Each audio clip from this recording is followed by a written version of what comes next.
All right, this is the LEGO review for this TIE Fighter that was released in 2021, set number 75300. It came with 3 minifigs, and today we're going to be grading it based off its design, play features, interior, minifigures, and cost.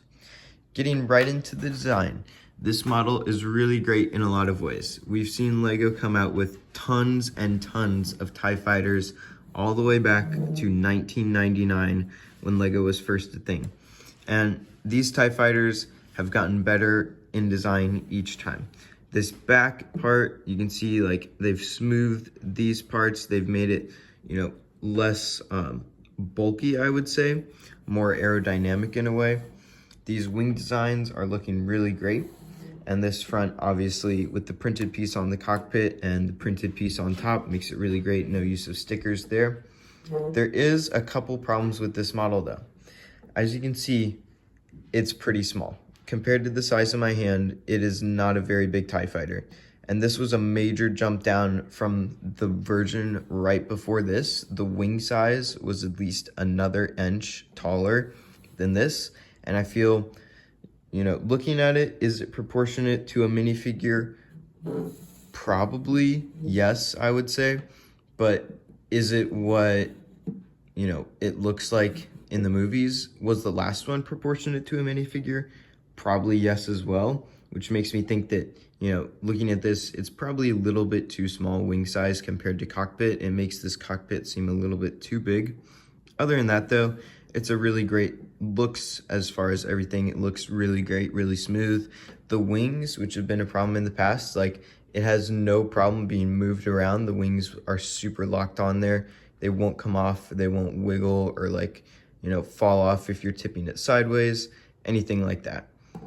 So for the design category, for that big flaw with, I think just the size of it is a little bit off for me. I'm gonna have to give it a 6 out of 10. Okay, moving on to play features. We've just got one for this set. The 2 spring-loaded launchers right down there. And as you can see in the back, you just push them down right here. They don't stick out too much, so it's not like if you're picking it up, you'll accidentally push it. It's just the right length for it. And it looks really good because when we see it in the movies, the TIE Fighter is shooting green lasers. And, I like that it's green. And other times we've seen it with red, which is not accurate. And I like that LEGO fixed that for this. Other than that, no other play features. I will say it's a very easy set to pick up and move around if you want to pretend that it's flying. It's really good for that. So overall play features, we're going to be giving it an 8 out of 10. Right, for interior space, me personally, I love interior space of LEGO sets. That's one of the biggest things for me. And in here, it's pretty basic. You've got 2 control, if you want to call them control sticks or control panels.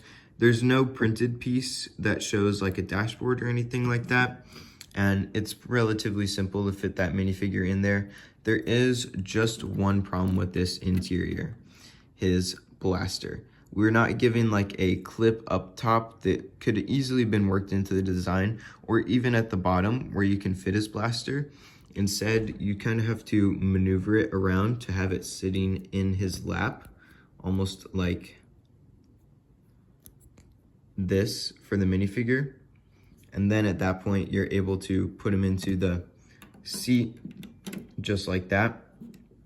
And even at that point, it looks a little wonky when you're looking in on it. And it just doesn't seem like the best. In the past, we've seen TIE Fighters or even just other ships with cockpits that have clips for that. I think that's really the only issue. The other thing I might point out is on that inside, you see all these open holes in the back from these long Technic beams that are going through the length of the ship. And I feel like they could have patched that pretty easily. Really, it's something that you could even fix yourself if you don't mind your minifigure being pushed up like a stud or two, just by putting in gray Technic pins here and here and then attaching a flat board across. That would make it a lot more cleaner. I feel like LEGO could have done a little bit better design with this interior. Overall, we're going to be giving it a 6 out of 10. Moving on to minifigures of this set, we are given 3 minifigures, which in total retail for about $14.34 just by themselves today. They are, from left to right, NILA protocol droid, a stormtrooper, and a TIE fighter pilot. 2 of these are exclusive to the set, this TIE fighter pilot and the protocol droid. And you may be asking, why is this exclusive? Now, it's because of this face print right here. On that helmet, you can see it's got these nice silver stripes coming down on each side of the nose and mouthpiece, and it looks really, really cool. Other TIE fighter pilots don't really have this feature, or if they do, it's not as wildly pronounced as it is in this one. I think it looks all the more menacing. Really great figure design, really excellent. Stormtrooper, basic, but I appreciate that they include that with this set. And the droid, I feel like, you know, we could have done with maybe another stormtrooper instead of the droid. Not super important, not really something that people are looking for, but great nonetheless. And here are the facial features for each of the minifigs. Overall, really great choice of minifigs. There's nothing really to ask about this. Maybe a second stormtrooper could have pushed it a little bit further, but really nothing to complain about. It's a small set and you really only fit one minifigure in the cockpit at a time. So it's not something that you need a lot for. I really do appreciate that they included a stormtrooper with this. So overall, minifigures is gonna get a 9 out of 10. And lastly, moving on to cost. So I have this written down for you, but today, new and sealed, it markets for about $45, and it retailed for $40 originally. And in 2022 in August, they increased the price to $45 due to its really, really high demand, which it really hasn't grown in value. It was only taken off the market in December of 2023, so about 9 months ago. Not that long of a time, but a very long time from which it was on the market, to almost 3 whole years. And so, you know, as far as the cost, I come back to the size of this. It's not big enough. The minifigure selection is great, and this is great, but the old TIE fighters cost the exact same and had bigger, they were just bigger. They were bigger wing size, which I think is the biggest thing.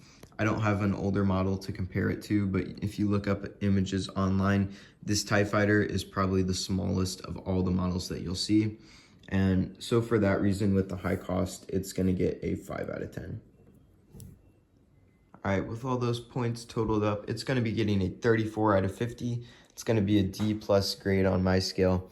And I think this grade is not very representative of what this set has potential for. It's a really amazing set. I've never had an issue with it. The only problem, and I think this would skyrocket in, you know, its cost, its play features, its design, is making this a little bit bigger. Just adding like another inch up higher and wider on these wings would make it all the more better. Still keeping that same perfectly stable design, which I think is what they tried to improve upon from the last model. But, you know, just making that a tiny, tiny bit bigger, that would help with this design category. That would help so much with the interior category. You'd have more space to do things, and that would definitely make it much more worth the cost. I feel like that is what's holding this set back. Really, other than that though, it's an amazing set. I would highly recommend it to anyone who's starting a Lego collection. Great selection of minifigures, very iconic set, a must-have in any collection. You guys may have noticed, but I have this X-Wing over here in the background, which I did a review for about a week ago now, and I will hopefully be reviewing even more sets in the future. So if you could, please check out that video if you're interested, and stay tuned for even more reviews coming up soon.